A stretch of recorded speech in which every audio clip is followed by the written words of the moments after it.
I think these days, especially in the States, you have to be a politician or an assassin or something to really be a superstar. I like to do a song that, or a piece of music that's just a pure expression of joy, like a celebration of existence, you know.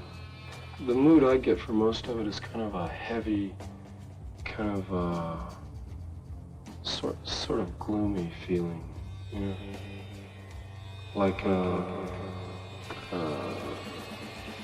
someone not quite at home.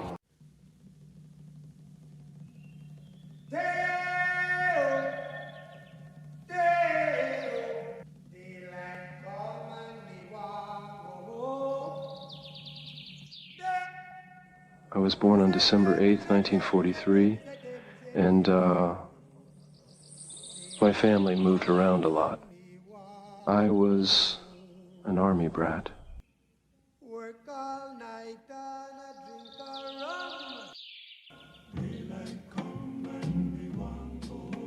One day we traveled to Haynes Point Golf Course to knock around a few balls. While we waited our turn on the greens, Jim silently walked over to a round metal railing along the tidal basin and began to stride atop it, as if it were a circus tightrope.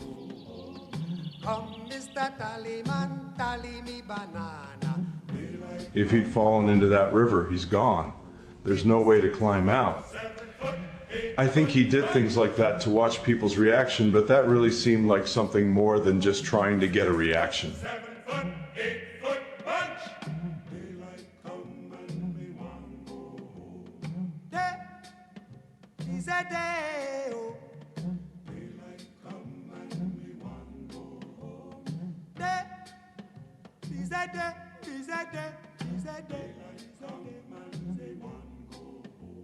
A beautiful bunch, a ripe banana. Indian, Indian, what did you die for? Black tarantula. Indian says nothing at all. 6 foot, 7 foot, 8 foot bunch. 6 foot, 7 foot, 8 foot bunch. Lost in a romance, wilderness of pain,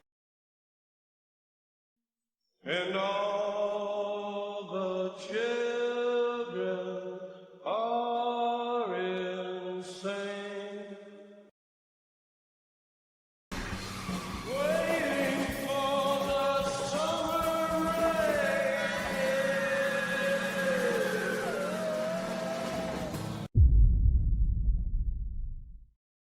We'd like to accept you.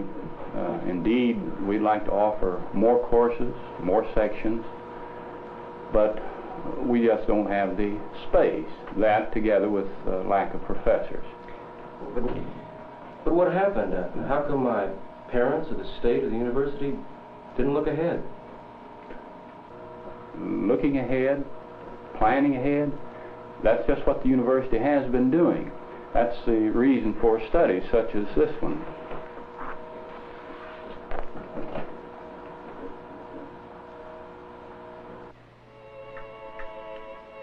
What would the young man have found beyond these gates had he been accepted? A university reaching out for greatness. Buildings, repositories of the world's knowledge. The essential space where education takes place.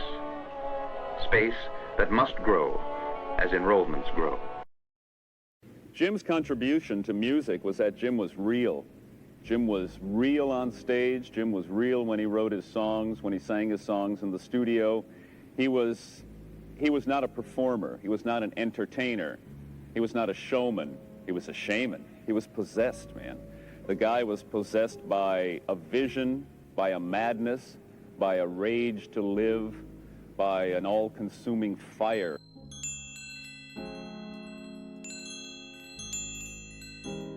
One time he just got up out of class and told his teacher he was going to have a brain tumor removed. and he just walked out of class to go read. When he graduated from high school, he asked my parents for the complete works of Nietzsche. Most kids want a car.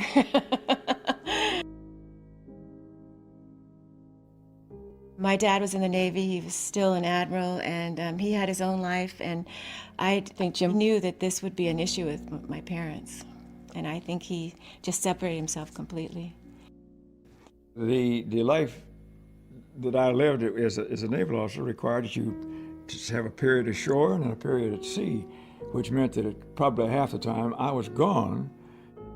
I tried to make him feel like he was the head of the household, and he tried to take care of his mother while I was gone.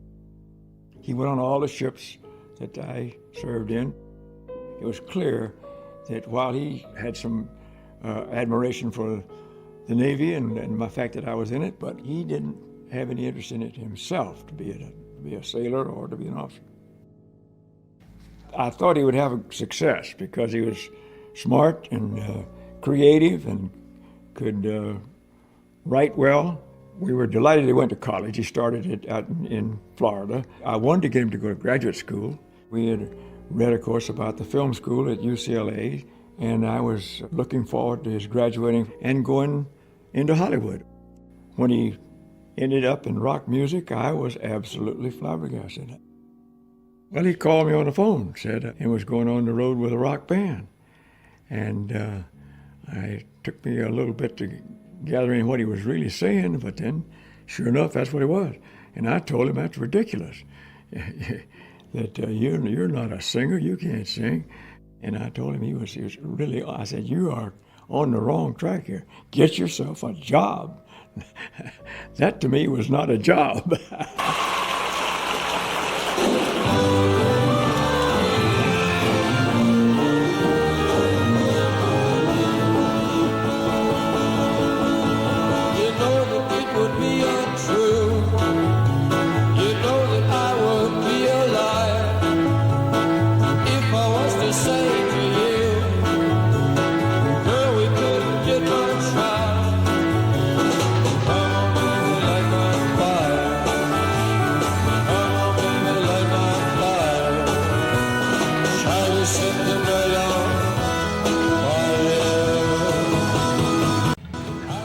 I have a vision of America, seen from the air, 28,000 feet and going fast.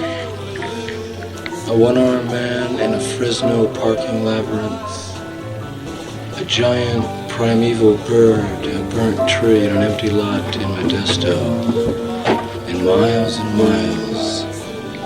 hotel corridors, with elevators filled with citizens.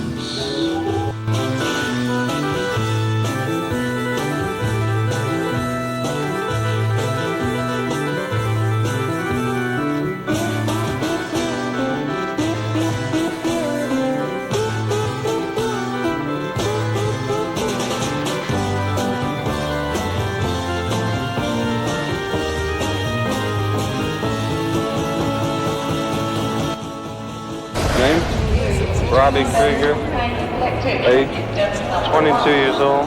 Occupation? Guitar. Name? John Densmore, Age? 23. Occupation? Percussionist. Name? Raymond Daniel Manzarek. Age? Born 2/12/39. Occupation? Musician, organist. Name? Jim. Occupation?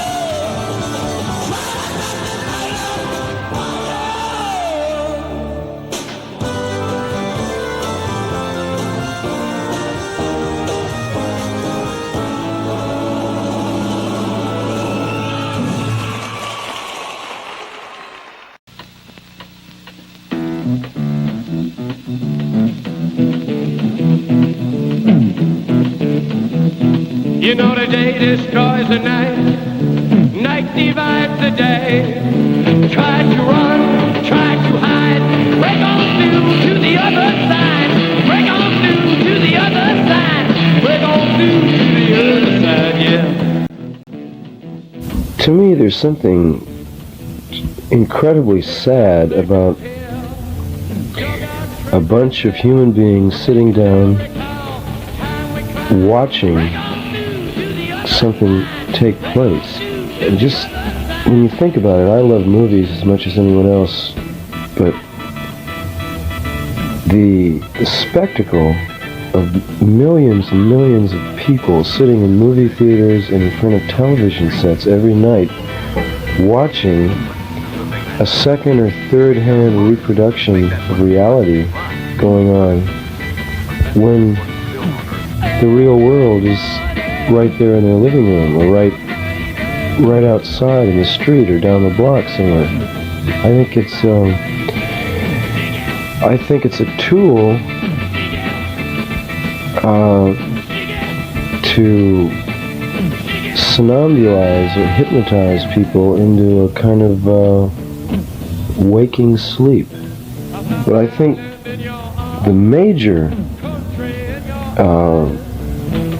influence in the next decade or so is going to be the people, I don't know what you'd call them except maybe the connectors, the people who are able to assemble masses, huge masses of people into one spot, as we've witnessed in pop festivals in the last 2 or 3 years.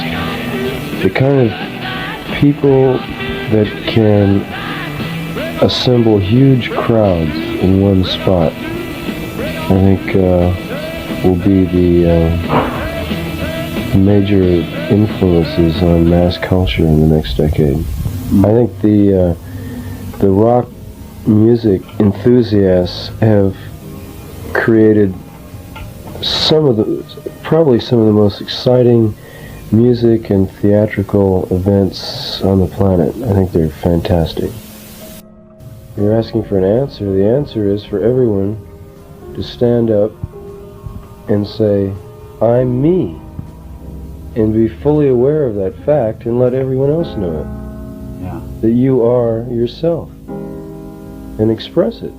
Jim, we're talking about communication, watching the box, etc., being victimized by the media.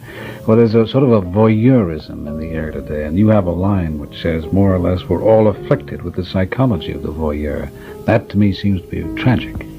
What it is somehow life gets restricted to what can be seen rather than what can be touched or experienced. You know, adolescence and early youth,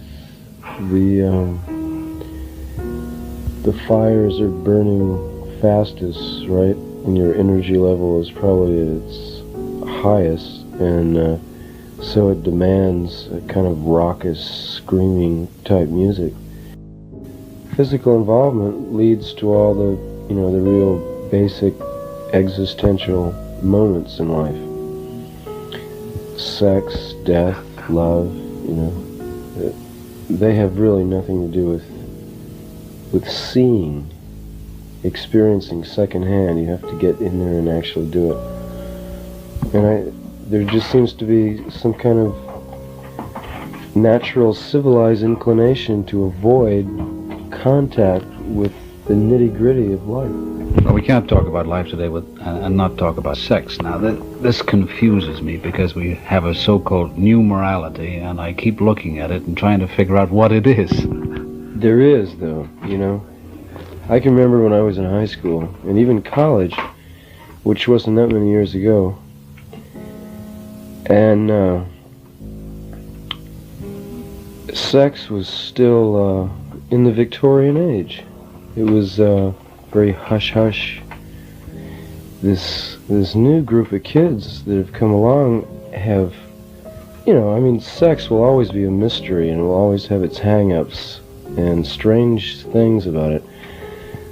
but they're much more free. I mean, it's just, you know, accepted as a fact of life and not, you know, not something to be snickered about in private, you know, behind closed doors and all that.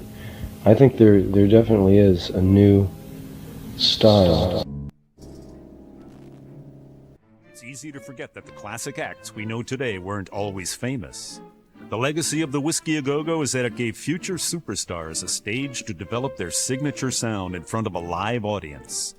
The best example of that might be my own experience with The Doors. When we played what turned out to be our last gig at LA's famous Temple of Rock. It was a Thursday night, first set. Very few people in the club. Late summer of 1966. Jim misses the first set. John and Robbie and I go on stage and do some blues, a little jazz stuff. And at the end of the set, Phil Tanzini, one of the owners of the Whiskey, comes up to us and says, "Hey, I booked 4 guys. The Doors are supposed to be 4 guys." Says, "You better have Morrison here for that second set, or you guys are gonna be in big trouble." John and Robbie and I just jump in John's VW bus and we go find Morrison, and he's at the Tropicana Hotel where he kept a room, and guess what? He's stoned on LSD. We bring him back to the Whiskey in time for the second set, and everything's going good. The club is filled with people. The people are dancing. Second or third song into the set, Morrison says, "Let's do the end." I said, "Oh, Jim, it's like you do the end of the set. It's called the end." He said, "No, man, I want to do the end." So we start the end, and the people just love it. And girls are doing that kind of hand dancing that they did. We're going along, and then the song gets soft in the middle of it, and Jim does an improvisation for the first time. A part John and Robbie and I had never heard before, coming out of some strange acid state. But John and Robbie and I are following him, and Jim starts to say, "The killer awoke before dawn. He put his boots on." He put his boots on. He took a face from the ancient gallery and he walked on down the hallway, baby. The Whiskey A Go-Go is being hypnotized by the delivery of Jim Morrison. The waitresses stop serving, the dancers stop dancing, even the go-go girls in their cages, and they're paid to dance. They even stop dancing. And then Jim finally gets to the end of that improvisation and he says, "Father?" "Yes, son, I want to kill you." I thought, oh my God, Jim, don't do it. No, please don't do it. He's gonna do Oedipus Rex. And sure enough, Jim says, "Mother, I want to," and he shouts out the F word with all the gusto he possibly can.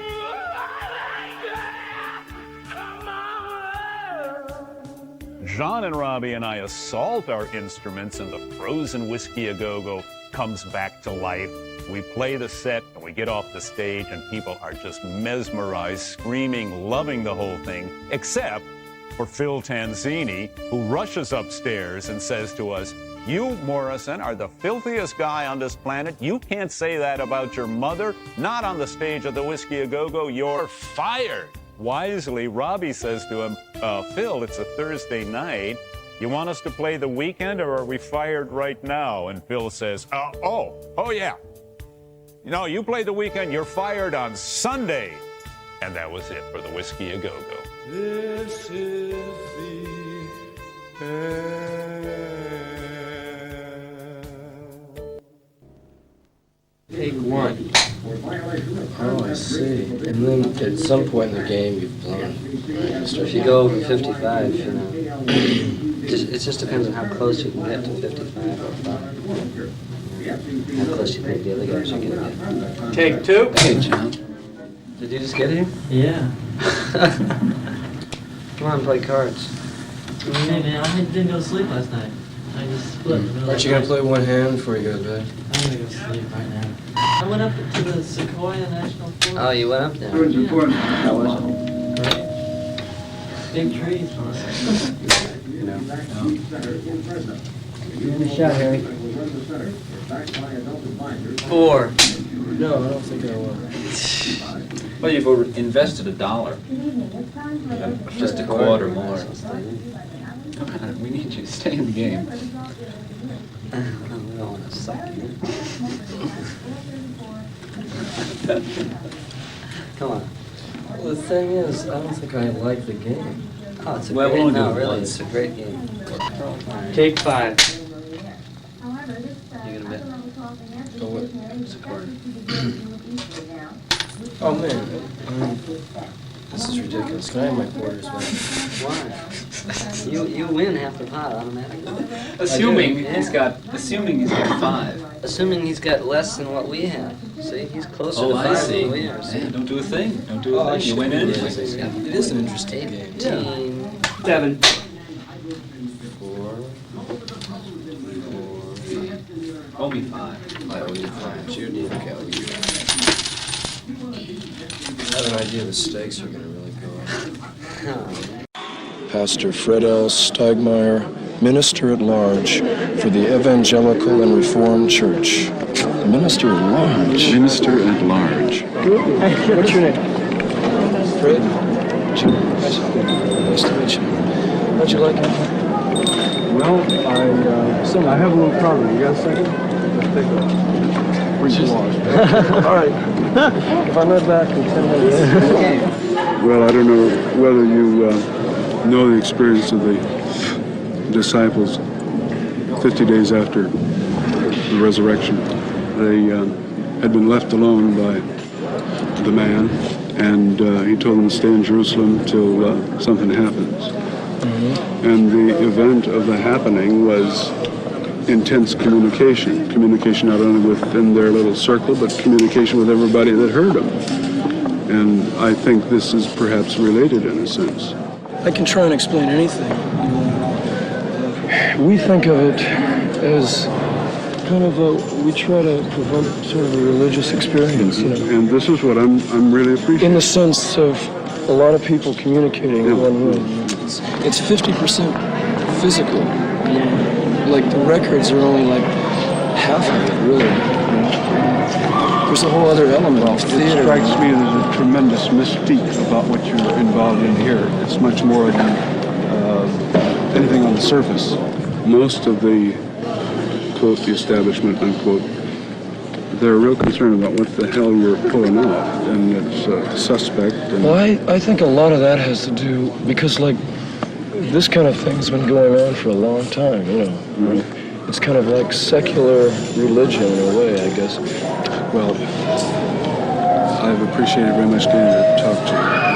And how could I communicate with you in terms of writing? Easy. I'll give you an address. Okay. Man, that's our office. Drop in anytime. Thanks a lot. Okay, man. Nice to meet you, friend. Just don't report me to my bishop. This is me. It's just another mic, you know. Listen, I had this idea. I know it's gonna sound kind of far out, but you know, just before the song starts, that guitar, you know, you could have a real nice straight chord on a guitar or something. Just strum very nice. And then start in. Da da da. But of course, I know you'll think it's a pretty silly idea, but that's why I suggested it. And it's far out also. Jim, can we record if we do one really good? Yeah, I'd like to have one more run through and then we'll start cutting. Yeah, that's beautiful. Much louder, much more bullshit in the earphones. But before I begin, I must say that the collective archetype is getting me down. So if there are any desert islands available, please turn me on to them. All right, here we go. Let's make a record.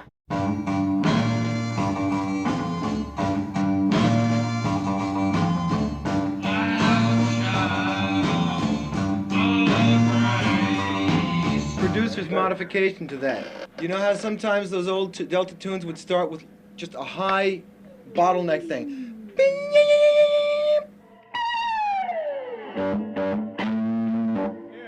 Like so. I think he should end the note before he starts playing. I don't think it should slide.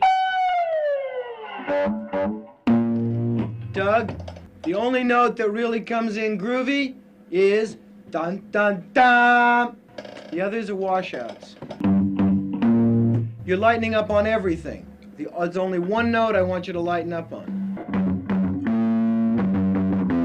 Now, if you pick like that all the way through the song, you're gonna lie down on the floor and beat your meat when you hear it. But I know you're gonna play like a fucking juvenile delinquent, right? Right. In each note, just say, fuck you! Pretend you're fucking everybody in the world. You know, fucking yourself, you know? Just fuck them.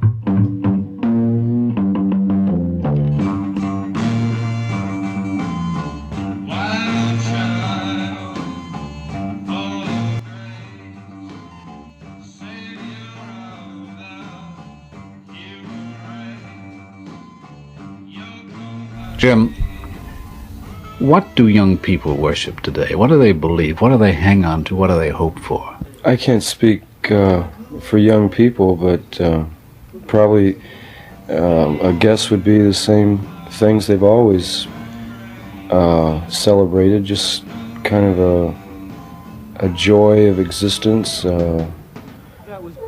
self-discovery, freedom, that kind of thing. Well, there's always been a generation gap in every age, but the gap now seems to be much more of a definite cleavage. The young people today seem to feel and think differently. What do you think has brought this about? Well, possibly it could have a strictly sociological basis. It could be the so-called generation gap could be a result of just larger numbers of young people. I think it happened after World War II. Yeah, you guys really left me a lot of room to do my thing at the end, didn't you? Like I'm supposed to pick up the harp and go. Any particular suggestions? Like, take a consensus in the room. Fuck that, man. Just have a good time. That's for TV shows, not for music. Particular thing that really stood out, like really, or just the whole general feeling. The feeling was right, man. It was right all the way through. I'm just looking for, you know, magic takes, that's all.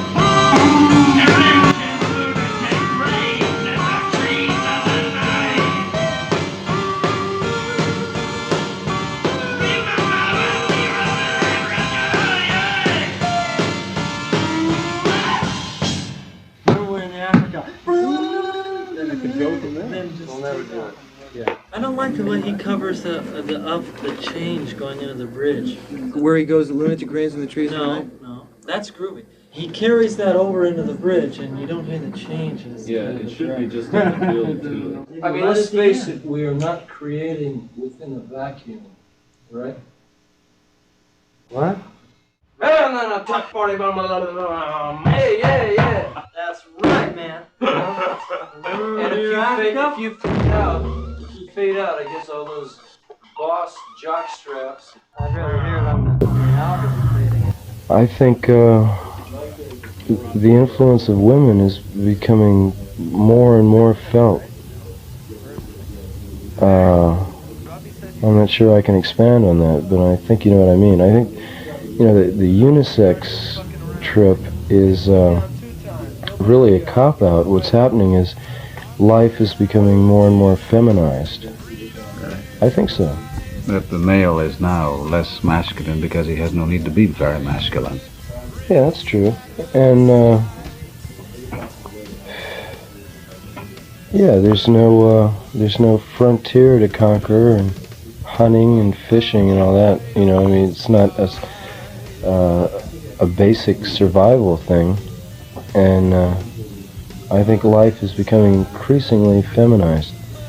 Softer for man. Mm-hmm. Do you think that's good? Sure. Why? Well, I think women have it all over men, really. Hey Jim, that was a great run. Yeah, I thought it was. That was a great run. Really, John? That's exceptional, man.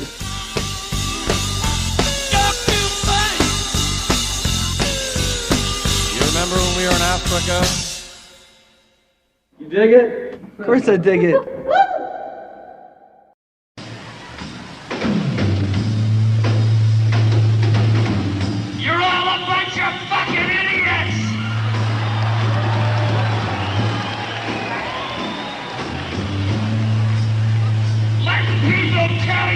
what you're gonna do.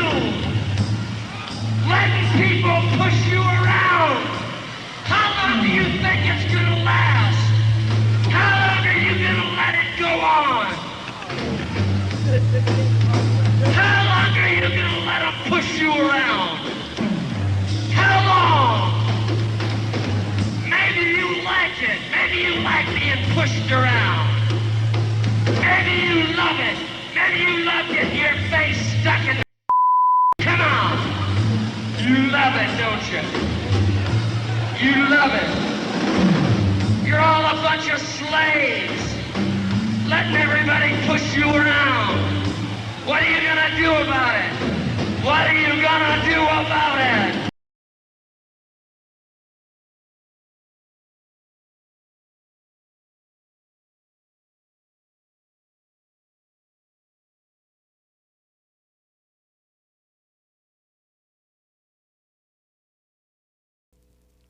President of the Greater Miami Crime Commission, I'm calling upon the Dade County Grand Jury and the State Attorney's Office to immediately take criminal action against those that were responsible for the deplorable condition and situation that occurred at the Dade County Auditorium this past weekend, when the group known as the Doors, the rock and roll group, attempted to precipitate a riot. This situation is a blot upon our community, and those that are responsible for profiting as a result of depravity and immorality as occurred here, and where you have children from 9 to 14 years of age being subjected to such obscenities. Certainly immediate action is demanded, and we are demanding that action this day. We have taken out 2 warrants for Jim Morrison. One of them is for indecent exposure. The other is for the use of obscene languages during his performance at Dinner Key Saturday night. We have been delayed on issuing these warrants because we had to wait until we were able to get a copy of recordings that were taken by public-minded people who attended this performance. And also, we were waiting, hoping to get pictures that were taken during the performance.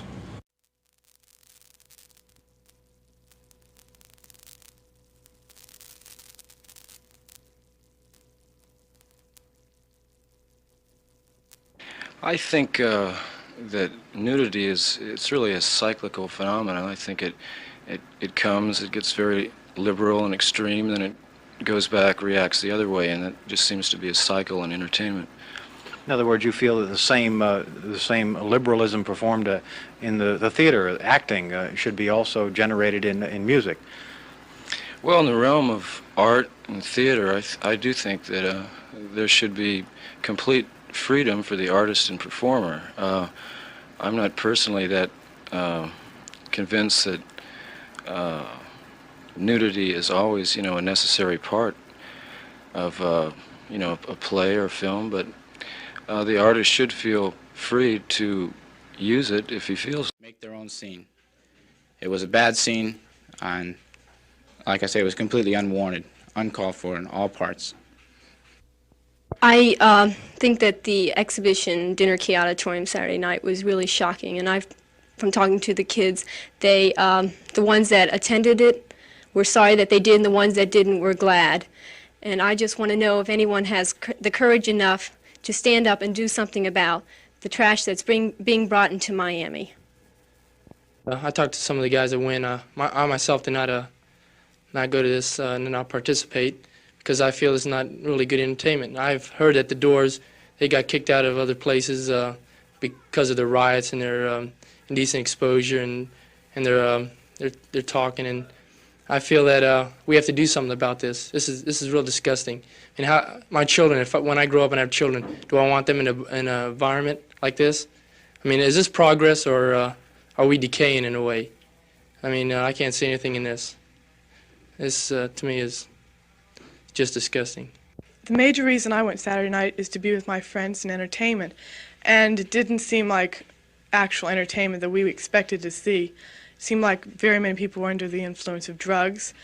A lot of people were getting busted, caught by policemen under the influence of drugs, and I think that not many people enjoyed it. That everyone said that it wasn't worth the money. that they didn't, expect any of this at all. Jim, you're facing 3.5 years in state prison for the Miami incident. The scope of this trial goes way beyond rock and roll. It's really about the First Amendment. What we're testing down there is the issue of artistic freedom of expression, and it's a significant issue, and the trial is very interesting. You seem confident. Right. And hopefully it'll be over in time for me to do a European tour. This was like the culmination. He had come to his home state. He's from Florida. The Lizard King had come to Florida. The kings of acid rock had come to Florida, as we were called, the kings of acid rock. And the people in Florida were strange and edgy. And it was one of those hot southern Tennessee Williams nights. It was swampy and a strange place to be playing. Far too many people. Place held maybe 9,000, 10,000 people. 14,000, 15,000 were packed in. It was heat and hot. Miami was a complete disaster for the Doors. Jim was accused of 4 charges, and I can't even remember what they were. Ladies and gentlemen, once again, the Doors.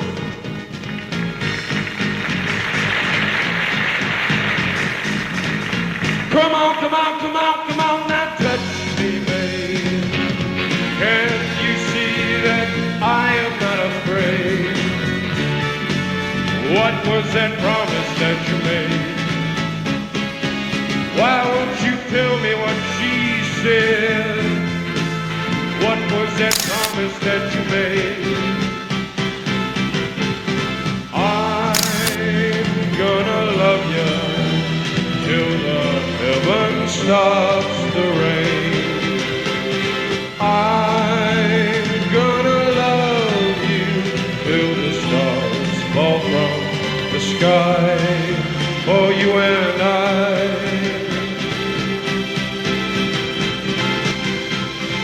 I'm gonna love you till the heaven stops the rain. I'm gonna love you till the stars fall from the sky for you and I.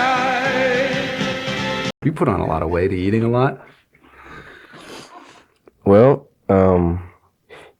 that's something that really bothers me. What's wrong with being fat? That's what I want to know. Why is there such... I didn't say there was anything wrong with it. Why is it so onerous to be fat? I don't see anything wrong with fat, I mean, I remember when I used to weigh 185 pounds. I'm the same height. I was the same height that I am now. I weighed 185 pounds. I was going to college, and I had this food ticket at the cafeteria. And the cafeteria food is mainly all based on starch. It's cheap food, right? And so I don't know what it was, but I just felt like I was, if you missed your meal, I just figured, well, I was getting screwed, right? If I missed a meal, I just blew it. So I'd get up at 6:30 every morning just to make breakfast, right?